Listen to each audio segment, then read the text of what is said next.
Hey everyone, welcome back to my channel. It's so good to be back. Yes, I'm sure you'll be wondering, this kind of thumbnail. Well, there's a reason for it, and as we go forward in the video, you will get to understand. First of all, I just want to give a shout out to all my returning subscribers. Thank you so much for sticking by me. Yes, great content are coming in, so yes, be ready. I'm sure this place is echoing. I don't know why that is, but yeah. And if today is the first time, woo, big love and shout out to you. Thank you so much for joining me. Thank you for sticking by me. In this channel, we're talking about recipes, we're talking about relocation, we're talking about passive income. These videos will come in because I have just remodeled this channel, so just be patient, all right? Okay, so I had just moved to the United States, and I'm an international student, and today we'll be talking about when you want to cross that border. You know, one thing is for you to get the visa, and another thing is for you to pass by the border patrol, which is the ICE. So stay tuned and continue. Right, so let's get straight into the video. So when you get your visa and you have made your travel plans, and now you need to get into the United States, obviously you take a flight. Now there are certain things I would love for you to take note, especially if you're a student, if you're traveling on a visitor's visa. There's so many categories of visa which we'll be talking about eventually. But once you are getting in there as a student, because I'm going to use myself as an example since I am a student, yeah? So ensure to have your F1 visa, your F1 form, as well as your passport. If you're traveling your family, have all of the F2s as well, okay? And then you need to ensure that you answer specifically the questions that you were asked. So this is both information and story time. So now let's get into the story time part. So we went to the border patrol, the immigration, obviously, when we arrived. It was 17 hours flight from Qatar, and we arrived Dallas Fort Worth. Now that was our port of entry because I'm going to Alabama. Now you should take note of one thing. Ensure that you are going through the right port of entry. Okay, we'll still talk about that later. Ensure you're going through the right port of entry. Do not go through a different port of entry when you're going somewhere else. That is going to get you turned back.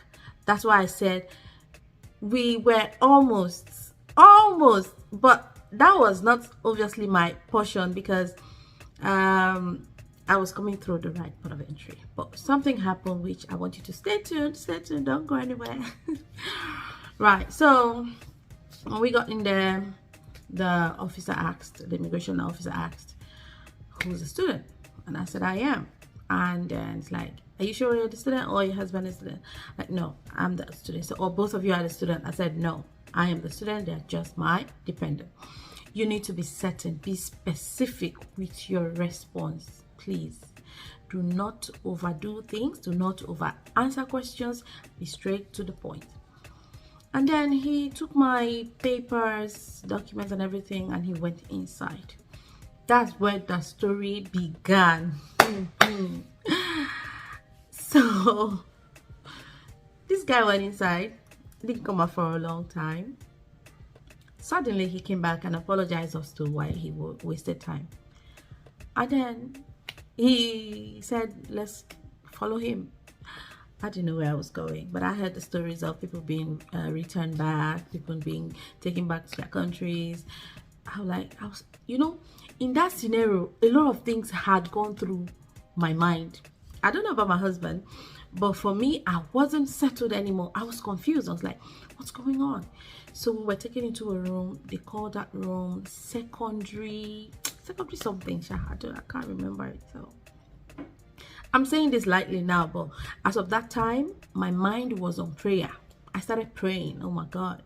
If you know God, you know, you have everything. Trust me.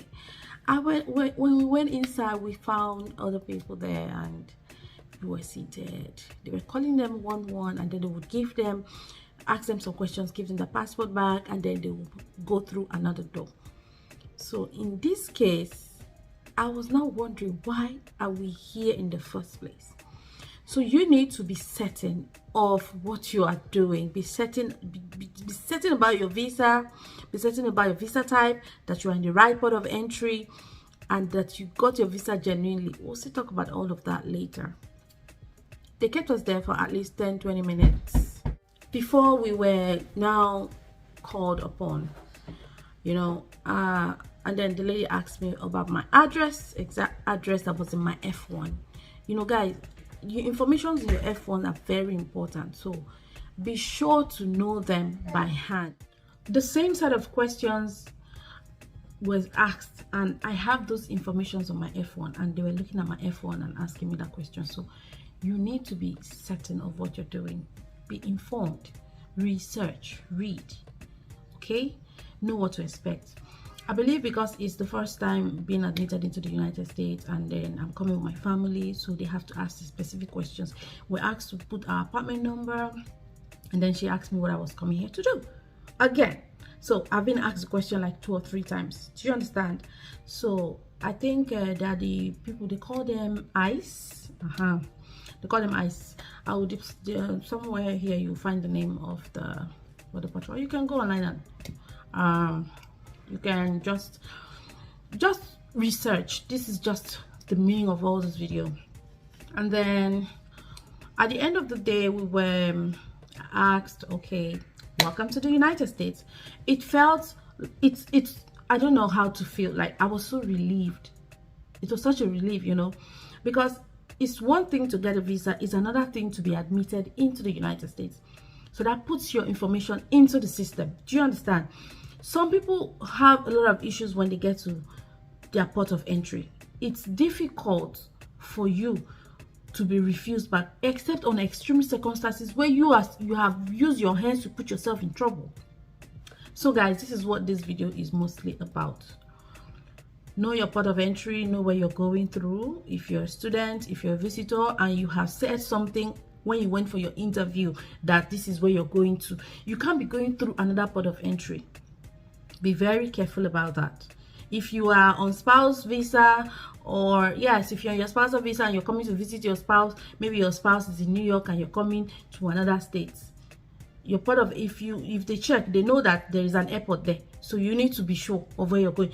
Except on extreme cases where, okay, like now we're coming to Alabama and the port of entry was Dallas, or you can go through Atlanta. You understand? So we chose to go through Dallas because Dallas was closer. Do you understand? Port of entries have different protocols, and from my research and information, they told me that Dallas was better for me to go through, so which I did. Do you understand? So you need to be very careful, guys. Please don't stress yourself after going through interview and then you end up being refused. God forbid it's not your portion, but this happens a lot at port of entry. If you're a visitor, whatever information that you have placed in your DS-160, ensure to review them. When you are applying for through your DS-160, ensure to always print out the information. Okay, print it out. It is very, very important, so that you'll be able to defend yourself, because whatever information that they're asking you is already in the system. Whatever information that is on your DS-160, ensure that you know them by hand. You don't need to have them hard copy, because the visa officer or the immigration officer might be smiling at you. He might be asking you questions, but he's still asking you questions from what is in his system.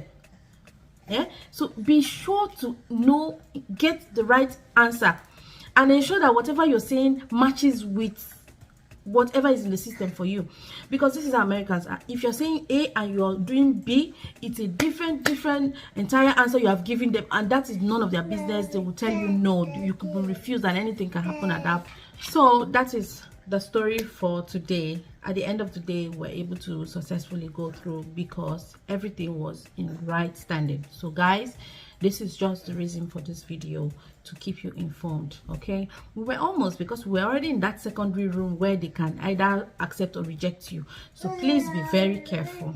Okay, be very, very careful. All right, so this concludes my video for today. In the subsequent videos, I will give you the visa categories, and we'll talk more about every other thing you need to know about coming to the US. So stay tuned and keep yourself informed.